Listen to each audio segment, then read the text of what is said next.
Umekuwa na hali mbaya ya kifedha muda mrefu, umechoka kuwa broke, umechoka kuwa na stress za kifedha. Huenda sasa umeshaamua kwamba unataka kuanza safari yako ya kupata uhuru wa kifedha, au umeamua tu unataka kuanza kubadilisha hali yako mbaya ya kifedha, hujui pa kuanzia.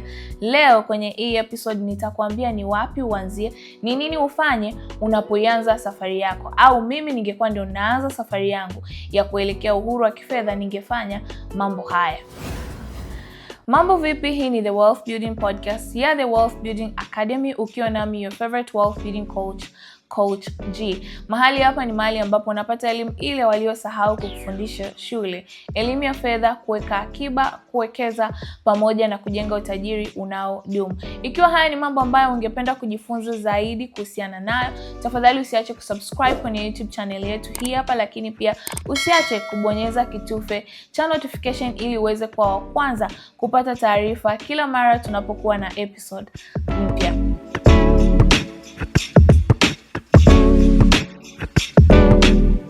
Leo kwenye The Wealth Building Podcast tunakwenda kuangalia mambo gani uzingatie unapoanza safari yako ya kuelekea uhuru wa kifedha. Umeamua sasa unataka kupata uhuru wa kifedha, umeamua kuanza safari hii hapa ya kupata uhuru wa kifedha. Ni mambo gani uzingatie, ni mambo gani ufanye ili uweze kufikia lengo mwisho wa siku la kuupata uhuru wa kifedha.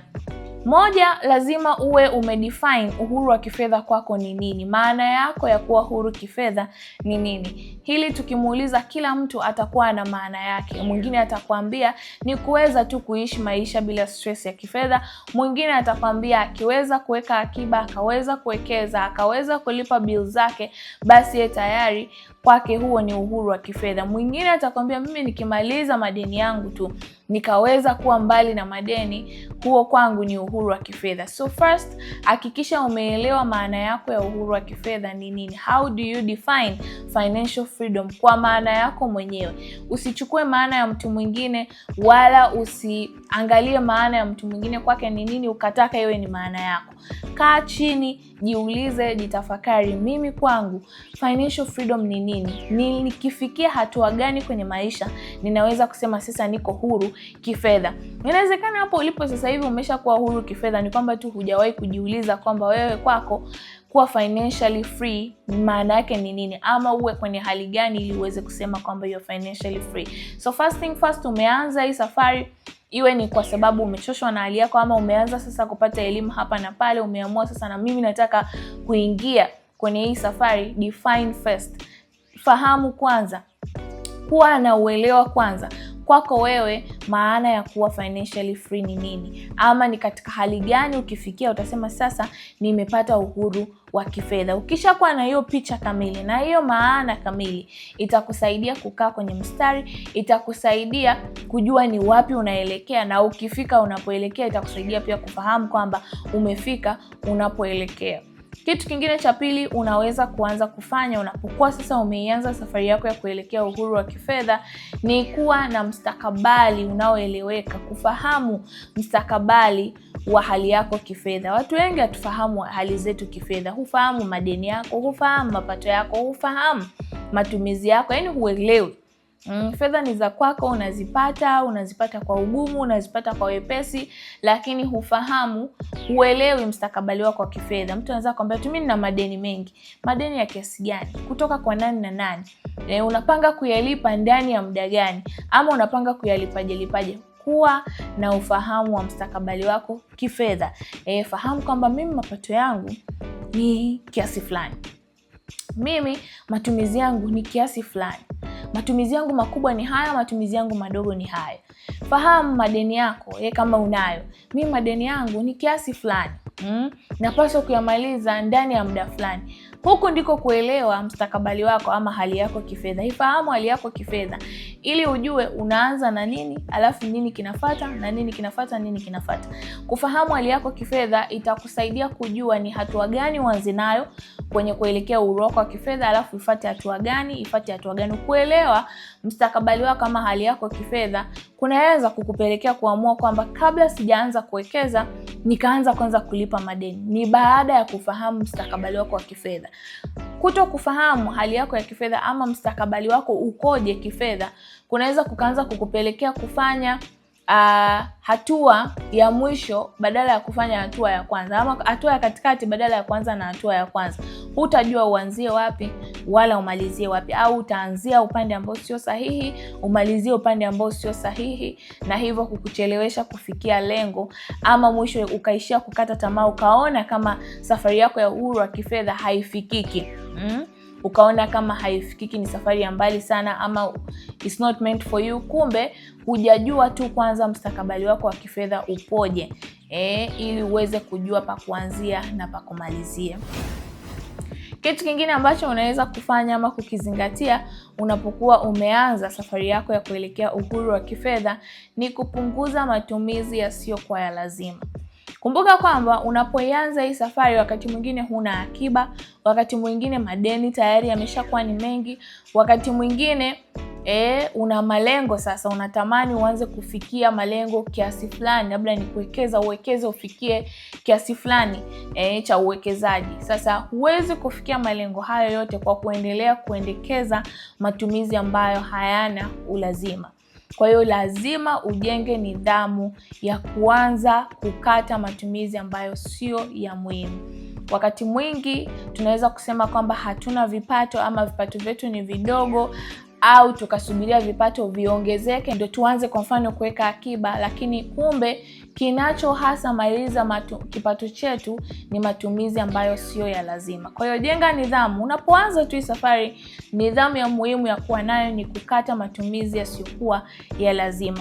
Ile fedha unayoiokoa kutoka kwenye matumizi ambayo sio ya lazima, unaweza kuipeleka sasa kwenye kupunguza madeni kama ndio mengi, ama kwenye kuanza kuweka akiba kwa ajili ya malengo yako mbalimbali. Kwa hivyo hiki ndio kitu kingine cha tatu ambacho ni muhimu kuzingatia unapokuwa umeanza safari yako ya kuelekea uhuru wa kifedha.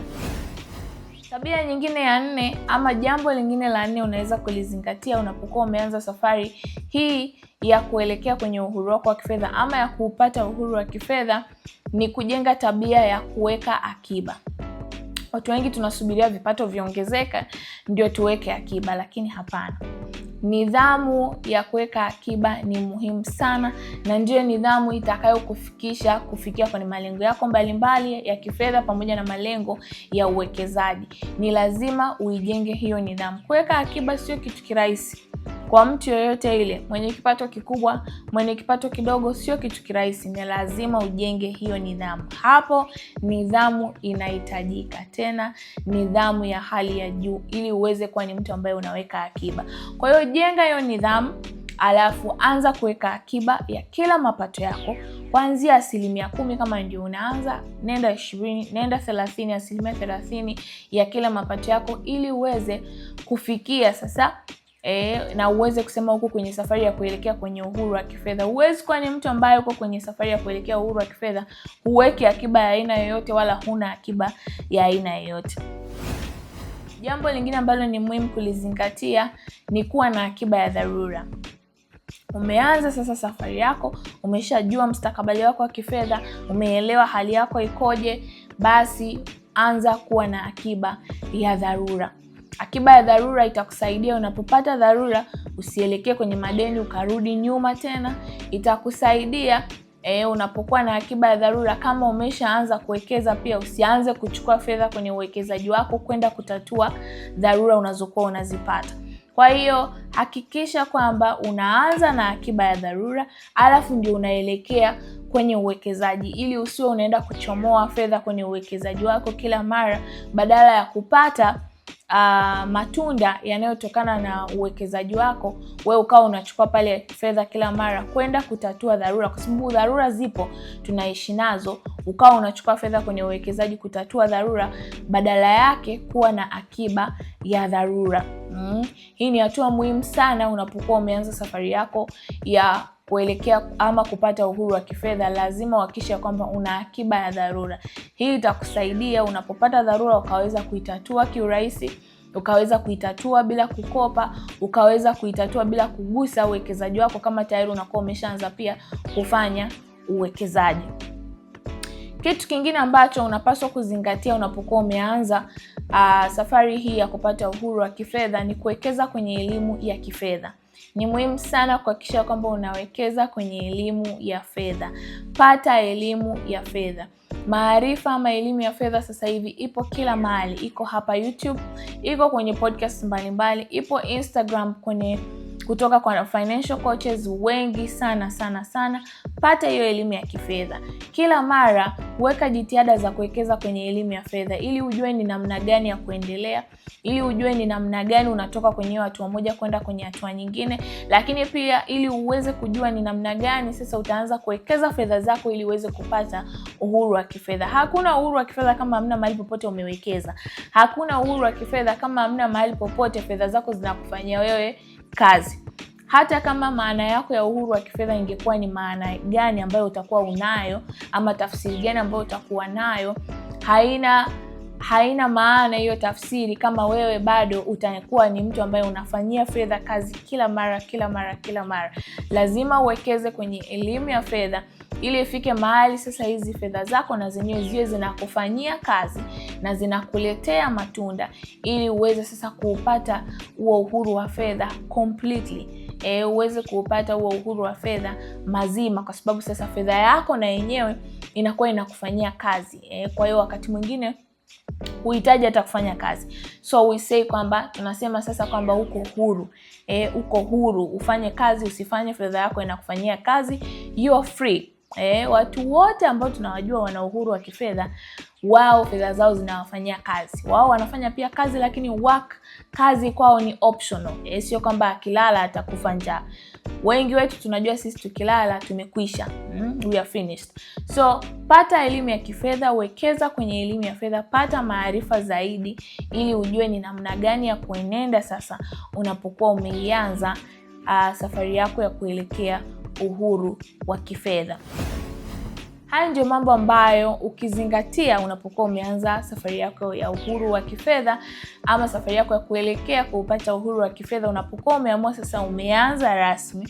Haya mambo ukiyazingatia yatakusaidia kuendelea kubaki kwenye safari, usitoke. Kuna watu wanaingia kwenye safari wanatoka, wanaona kama ni ngumu. Wengine hawaingii kabisa, wanaona ni kitu hakiwezekaniki. Lakini kupata uhuru wa kifedha inawezekana ukiamua, lakini pia kwa kufanyia kazi na kujipa muda inawezekana. Kwa hivyo unapofanya maamuzi sasa kwamba I want to be financially free, haya ndio mambo ambayo unaweza kuyazingatia. Haya ndio mambo ambayo sisi tumeyazingatia tulipoianza safari na tunaendelea kuyazingatia ili tuweze kufikia lengo ambalo lengo ndio hilo la kupata uhuru wa kifedha. Na kukumbusha tena, kupata uhuru wa kifedha inawezekana. Kujenga utajiri kwa ajili yako na vizazi vyako inawezekana ukiamua, kila kitu kinawezekana. Ni hayo tu kwa leo kwenye episode ya The Wealth Building Podcast. Asante kwa kusikiliza. Tafadhali usiache kushare na ndugu, jamaa na marafiki, na pia usisahau kusubscribe kwenye YouTube channel yetu hii hapa. Mpaka wakati mwingine, kwa heri kwa sasa.